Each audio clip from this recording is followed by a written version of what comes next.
अस्सलाम वालेकुम फ्रेंड्स, मैं हूं आफ्ताब हसन और आप देख रहे हैं डिजिटेक प्रो यूट्यूब चैनल।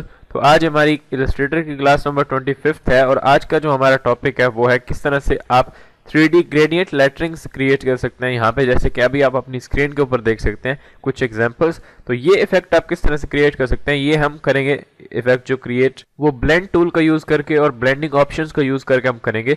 यानी सिंपल ही आपने कर्वेचर टूल, पेन टूल या पेंसिल टूल, किसी भी टूल से आपने कुछ भी ड्रॉ करना होता है और उसके ऊपर हम ग्रेडियंट अप्लाई करते हैं और इसी तरह से कुछ ग्रेन्स इफेक्ट आप इसके ऊपर अप्लाई कर सकते हैं जो कि आपको बहुत ही कूल इफेक्ट देते हैं। तो वो इफेक्ट आप किस तरह से क्रिएट कर सकते हैं वो आज की इस वीडियो के अंदर हम देखेंगे। तो चलिए शुरू करते हैं।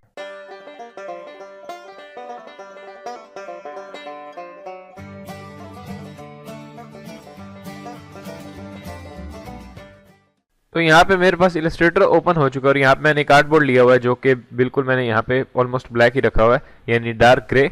और उसके बाद इसके ऊपर हम सबसे पहले देखते हैं किस तरह से आपका ब्लेंड या ब्लेंडिंग ऑप्शन जो है वो वर्क करेंगे। तो सबसे पहले मैं क्या करता हूँ, यहाँ पे टूल बार के अंदर आके और यहाँ पे ये जो आपको दिया हुआ शेपर टूल, इसके ऊपर राइट क्लिक करता हूँ और यहाँ से पेंसिल टूल ले लेता हूँ। एन इसका शॉर्टकट किया, यहाँ पे आप देख सकते हैं। तो इसको मैंने सिलेक्ट किया, जैसे ही यहाँ पे मैंने इसके ऊपर क्लिक किया और अभी ये मेरे पास आ चुका है। अब मैं यहाँ पे कुछ भी ड्रॉ कर सकता हूँ फ्री हैंड, जैसे कि मैं यहाँ पे कुछ भी ड्रॉ कर देता हूँ, जैसे कि इस तरह से ये मैंने ड्रॉ कर दिया। मैंने वी प्रेस किया, अभी मेरा स्ट्रोक कोई नहीं था तो इसीलिए उसने बिल्कुल इसको खत्म ही कर दिया, यानी ये विजिबल नहीं है। इसको सेलेक्ट करता हूँ इस तरह से और ये हमारी स्ट्रोक है।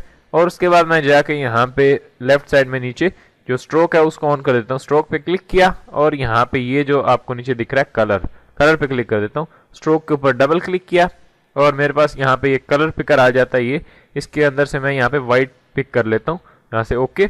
अभी मेरी स्ट्रोक के अंदर ये व्हाइट है। इस स्ट्रोक को थोड़ी देर के लिए साइड में रख दें और हम यहाँ पे एक ग्रेडियंट लेके आते हैं जो कि हम यूज करेंगे इस वीडियो के अंदर। तो गाइस यहाँ पे आप देख सकते हैं मेरे पास एक ग्रेडियंट आ चुका है, यहाँ पे मैंने आर्टबोर्ड के ऊपर रखा है, ये इसको हम यूज करेंगे। तो मैं सबसे पहले क्या करता हूँ, यहाँ पे मैं थोड़ा जूम करता हूँ और यहाँ पे टूल बार के अंदर आके यहाँ पे रेक्टेंगल टूल पे राइट क्लिक, यहाँ से मैंने एलिप्स टूल लिया। एलिप्स टूल लेने के बाद यहाँ पे एक छोटा सा ऑल्ट एंड शिफ्ट के साथ सर्कल ड्रॉ करता हूँ और इसकी मैंने यहाँ पे एक कॉपी ले ली। इन दोनों को सेलेक्ट किया सर्कल्स को और यहाँ से मेरे पास ब्लेंड टूल लिया। एक क्लिक मैंने यहाँ पे की और एक क्लिक मैंने यहाँ पे की। अब इसके अंदर उसने कुछ सर्कल्स डाल दिए हैं यहाँ पे, यानी इनको ब्लेंड कर दिया है। उसके बाद मैं आऊँगा यहाँ पे और अपने ब्लेंड टूल के ऊपर डबल क्लिक करूँगा। जैसे ही मैंने डबल क्लिक की इसके ऊपर तो मेरे पास यहाँ पे ब्लेंड ऑप्शंस आ गए, ये पे आप देख सकते हैं यहाँ पे। उसके बाद मैं प्रीव्यू ऑन करूँगा, यहाँ से मैं बताऊँगा स्पेसिफाइड स्टेप्स और उसके बाद यहाँ पे स्टेप्स इंक्रीज करता हूँ। अभी आप यहाँ पे देख सकते हैं, यानी स्टेप्स मैं इंक्रीज करता जा रहा हूँ, ये कुछ इस तरह से वो हमारे ऑब्जेक्ट्स को ब्लेंड करते जा रहा है। मैंने इसको ओके किया, तकरीबन यहाँ तक मैं कर देता हूँ, यानी कि 80 किया, ओके किया। उसके बाद वी प्रेस करता हूँ। अभी ये हमारी एक लाइन बन चुकी है जो कि ब्लेंड टूल से हमें बनाई है। तो इसकी कुछ कॉपीज मैं लेके यहाँ पे ऊपर रख लेता हूँ, यानी कुछ 2-3 कॉपीज ली ताकि हम बाद में इनको यूज कर सकें। 3 को यहाँ रखता हूँ, एक कॉपी मैं नीचे ले लेता हूँ ये। अब अगर मैं इस लाइन के ऊपर इस तरह की ये जो हमारा एक ब्लेंडिंग ऑप्शन से हमने ये इफेक्ट क्रिएट किया, ये इसके ऊपर अप्लाई करूँ तो कैसा लगेगा वो मैं किस तरह से करूँगा। सिंपली इन लाइन और ये एक हमारी जो ग्रेडियंट लाइन है, इन दोनों को सेलेक्ट करूँगा यहाँ पे इस तरह से। दोनों को सेलेक्ट किया, उसके बाद मैं जाऊँगा यहाँ पे ऊपर आपको मेन्यूज जो दिख रहे हैं इनके अंदर से यहाँ पे ऑब्जेक्ट के अंदर आने के बाद मैं जाऊँगा यहाँ पे नीचे जो मेरे पास ब्लेंड का ऑप्शन है, ब्लेंड। और उसके बाद यहाँ पे आप किसी पे नहीं जाएंगे, सिंपली आप जाएंगे रिप्लेस स्पाइन्स।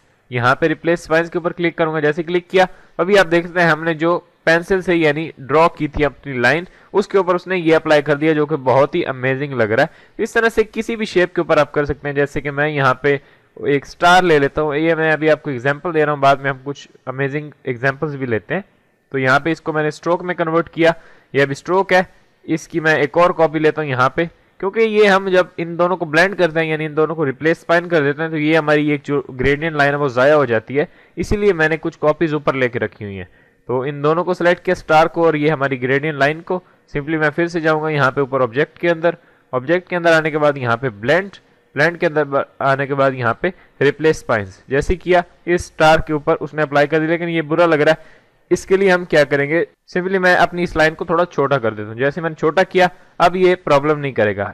इसको छोटा किया, दोनों को सेलेक्ट किया और उसके बाद मैं जाऊँगा यहाँ पे, मैं इसको थोड़ा ऊपर रख लेता हूँ यहाँ तक, ताकि हम यहाँ पे देख सकें जूम करके ऑब्जेक्ट के अंदर। और उसके बाद यहाँ पे ब्लेंड और यहाँ पे रिप्लेस स्पाइन्स मैंने जैसे किया अभी आप देख सकते हैं स्टार कुछ ठीक लग रहा है। तो इसको हम थोड़ा साइड में रख देते हैं, यानी इसको भी, और नीचे वाली जो हमारी लाइन है इन दोनों को उठा के मैं साइड में रख लेता हूँ। यानी ये हमने रफ एग्जांपल्स ली थी, आप किसी भी शेप के ऊपर कर सकते हैं। आप कर्वेचर टूल को यूज कर सकते हैं इसके लिए।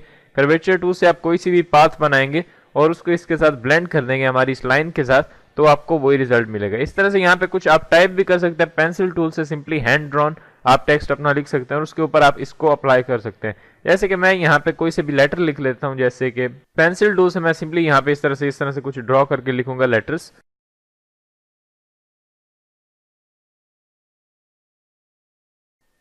तो गाइस यहाँ पे आप देख सकते हैं मैंने कुछ लिखा है, यहाँ पे पेंसिल टूल से मैंने सिंपली टेक्स्ट लिख दिया है यहाँ पे।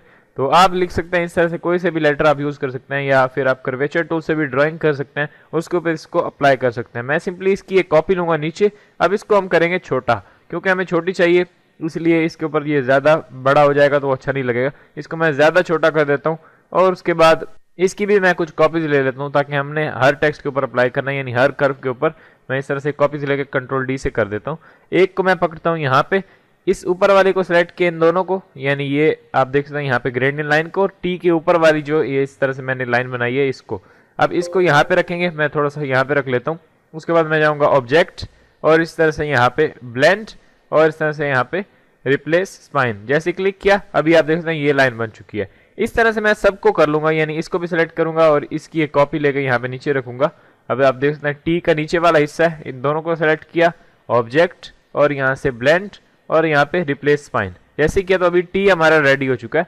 इस नीचे वाली लाइन को मैं थोड़ा ऊपर कर देता हूँ, तब ये सही लगेगा।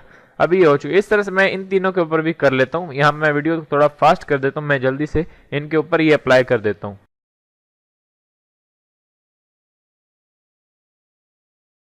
तो गाइज यहाँ पे आप देख सकते हैं मैंने सबके ऊपर अप्लाई कर दिया और यहाँ पे आप देख सकते हैं कुछ इस तरह से हमें रिजल्ट मिला। अब ये आपको बिल्कुल 3D टाइप के यहाँ पे दिख रहे हैं, यानी इस तरह से उसको हमने रिप्लेस कर दिया अपनी पाथ के साथ, यानी पाथ हमारी खत्म हो जाएगी, उसकी जगह पे ये आ जाएगी। अब ये एडिटेबल भी है, इसको आप कभी भी चेंज कर सकते हैं। जैसे कि मैं कंट्रोल वाई प्रेस करूँ, आउटलाइन मोड में आप देख सकते हैं कुछ इस तरह से ये आपको दिखेगा।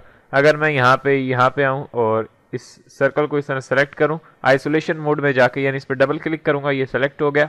अब इसको थोड़ा बड़ा अगर मैं कर देता हूँ तो अभी क्या होता है, मैंने वापस कंट्रोल वाई किया तो अभी आप देख सकते हैं कुछ इस तरह से आपको दिख रहा है। कंट्रोल वाई, अभी आप देख सकते हैं ये भी मोटी हो चुकी है हमारी लाइन। इस तरह से आप इनको मोटा या पतला कर सकते हैं, ये एडिटेबल है और इसको आप किसी भी वक्त एडिट कर सकते हैं। मैं कंट्रोल जेड कर देता हूँ, मुझे वही चाहिए। तो अभी हम यहाँ पे बाहर आ चुके हैं, कंट्रोल वाई प्रेस किया, दोबारा से वापस। अब मैंने इसके ऊपर छोटी ये अप्लाई की थी, तो आप किसी और टेक्स्ट के ऊपर कोई और भी कर सकते हैं। यानी मैं अगर इनके ऊपर ये बड़ी अप्लाई करूं तो कैसा लगेगा, ये बहुत छोटी हो गई थी। आप इनको यूज कर सकते हैं। आप इस फाइल को डाउनलोड कर सकते हैं डिस्क्रिप्शन से और इस ग्रेडियंट को एक्सेस कर सकते हैं और ये कुछ लाइंस भी आपको उसमें मिलेगी और आप इसको अपनी पाथ के ऊपर यूज कर सकते हैं, या फिर आप अपनी मर्जी का इस तरह से ग्रेडियंट जैसे मैंने शुरू में आपको बताया आप वो भी लगा सकते हैं। इस तरह से आप इसको यूज कर सकते हैं। ये बहुत ही इंटरेस्टिंग ऑप्शन है। ब्लेंडिंग बहुत ही बड़ा सेक्शन है, इसको हम 4-5 वीडियोस के अंदर भी कवर नहीं कर सकते। इसको आप अपने माइंड से एक्सप्लोर करेंगे तो बहुत ही अमेजिंग चीजें आप इससे क्रिएट कर सकते हैं। तो गाइस अब अगर आप यहाँ पे देखें तो मेरे पास ये टेक्स्ट है और अगर मैं इसको थोड़ा जूम करता हूँ, यहाँ पे आपको दिखाता हूँ मैं यहाँ पे, तो आप देखते हैं ये बिल्कुल फ्लैट लग रहा है। इसमें ग्रेडियंट है इसीलिए ये 3D लग रहा है, लेकिन अगर जूम करें तो ये बिल्कुल फ्लैट है। इसके ऊपर कुछ हम ऐसा करते हैं कि ये थोड़ा 3D सा लगे, तो हम क्या करते हैं यहाँ पे इसको मैं उठा के सिंपली बाय रख देता हूँ और अब इसके ऊपर हम एक टेक्सचर अप्लाई करेंगे। मैं क्या करूँगा, सिंपली इसको बंद कर देता हूँ मैं और यहाँ से लेता हूँ रेक्टेंगल टूल, इसके ऊपर एक बड़ी सी रेक्टेंगल बना देता हूँ मैं यहाँ पे, ये मैंने बना दी। उसके बाद वी प्रेस करूंगा, इसका कलर मैं यहाँ पे फिल पे क्लिक करके व्हाइट कर देता हूँ, स्ट्रोक मेरी नहीं है यहाँ पे, इसको क्लोज किया। उसके बाद अब इसके ऊपर टेक्सचर अप्लाई करेंगे। मैं जाऊँगा इसको सेलेक्ट करके व्हाइट रेक्टेंगल को इफेक्ट के अंदर और यहाँ पे टेक्सचर और यहाँ पे ग्रेन्स के ऊपर क्लिक करता हूँ तो अभी मेरे पास एक नई विंडो ओपन हो जाएगी टेक्सचर ग्रेन की। तो अभी उससे हम टेक्सचर इसके ऊपर अप्लाई करेंगे। अब यहाँ पे आप देख सकते हैं टेक्सचर हमें दिखा रहा है वो। उसके बाद टेक्सचर ग्रेन की जो हमारी इंटेंसिटी होगी वो हम कितनी रखेंगे, यहाँ पे आप देख सकते हैं। मैं अगर आपको यहाँ पे जूम करके दिखाऊं तो इंटेंसिटी मैं यहाँ पे रख देता हूँ, आई थिंक 80 सही रहेगी, 80, ताकि ये हमारा थोड़ा ज़्यादा से टेक्सचर आए। और उसके बाद क्योंकि बाद में हमने ब्लेंडिंग मोड्स को चेंज करना है तो ये सही आएगा। उसके बाद कंट्रास्ट 50 रहने देते हैं और सिंपली ओके कर दें। जैसे मैंने ओके किया, अब ग्रेन्स तो हमारे अप्लाई हो चुके हैं, लेकिन यहाँ पे इसके ऊपर यानी ये जो हमारी रेक्टेंगल है इसके ऊपर उसने ग्रेन्स अप्लाई करके हमें दिए हैं। ये अभी थोड़ा टाइम ले रहा है ओके होने में, अभी ओके हो चुका है। अभी यहाँ पे आप देखिए, इसको मैं जूम करूँ तो यहाँ पे आप देख सकते हैं ये ग्रेन्स कुछ इसके ऊपर आ चुके हैं। तो ये अभी इसके ऊपर अप्लाई है, लेकिन हमने करने थे इसके ऊपर जो हमारा पीछे टेक्स्ट है। तो हम क्या करेंगे, इसका ब्लेंडिंग मोड चेंज करेंगे, यानी ये जो ऊपर हमारी रेक्टेंगल है इसका ब्लेंड मोड चेंज करेंगे तब ये इफेक्ट हमें उसके ऊपर नजर आएगा। मैं क्या करता हूँ, इसको सिंपली सिलेक्ट करता हूँ यहाँ पे अपनी इस वाइट रेक्टेंगल को, यहाँ पे मैं जाता हूँ ओपेसिटी के अंदर, राइट साइड में ये जो ओपेसिटी है, और यहाँ से ब्लेंडिंग मोड चेंज करके मल्टीप्लाई कर देते, मल्टीप्लाई किया। अभी हमारा ब्लेंडिंग मोड जब चेंज हुआ है तो अब इसके ऊपर ग्रेन्स आना शुरू हो जाएंगे। जैसे कि मैं अगर इस ओपेसिटी के पैनल को यहाँ पे क्लिक करके क्लोज करूं और अब हम इसे जूम करके देखते हैं कैसा लगता है। अभी आप देख सकते हैं इसके ऊपर ग्रेन्स आ रहे हैं और जो कि काफी अमेजिंग लग रहा है। तो इस तरह से मुख्तलिफ इफेक्ट्स आप इसके ऊपर भी देख सकते हैं। यहाँ पे आप देख सकते हैं इसके ऊपर भी ग्रेन्स आ रहे हैं और इस तरह से यहाँ पे इसके ऊपर भी, ये पहले ये बिल्कुल फ्लैट आ रहा था। इस तरह से आप इसको यूज कर सकते हैं। इस AI फाइल को भी आप डिस्क्रिप्शन से डाउनलोड कर सकते हैं। तो अगर आपको ये वीडियो पसंद आई है तो प्लीज लाइक करें। मिलते हैं नेक्स्ट वीडियो के अंदर। Thanks for watching.